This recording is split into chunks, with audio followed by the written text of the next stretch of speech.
వెళ్ళిన అక్క మళ్ళీ ఇక్కడికే వచ్చింది.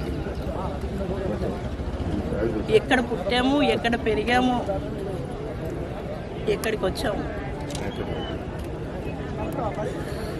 మనిషి పుట్టుక మరణం మధ్య ఎన్ని మజిలీలుంటాయి, ఎన్ని జయాపజయాలుంటాయి. వాటి మధ్య తను ఎట్లా మనగడ కొనసాగించింది, తను నమ్మిన ఆశయం కోసం ఎన్ని కష్టాలను, ఎన్ని బాధల్ని అనుభవించింది. చివరికి ముక్కవని ధైర్య సాహసాలతో ఈ శత్రువుతో చివరి వరకు కొట్లాడుతూ తను వెనుదిరగకుండా విప్లవోద్యమంలో పోరాడుతూనే ప్రజల కోసం ప్రాణాలు అర్పించింది.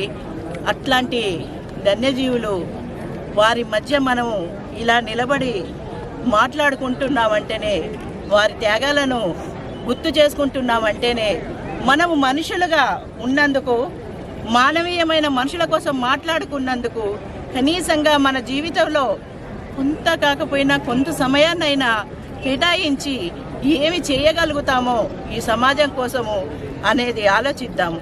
వీరి మధ్య నిలబడి ఇలా వాళ్ళ కోసం మాట్లాడుతున్నందుకు, కనీస అర్హతను మనము పొందినందుకు ఎట్లా నిబద్ధతతో జీవిస్తాము ఈ సమాజంలో అనే దాన్ని గుర్తు చేసుకుంటూ ఆమె ఆశయాలను కొనసాగిస్తూ ముందుకు సాగుతాం. జోహార్ అమరవీరులకు, అమర్ హై అక్క, జోహార్ అమరవీరులకు, అమర్ హై కామ్రేడ్ మిడ్కో, జోహార్ అమరవీరులకు.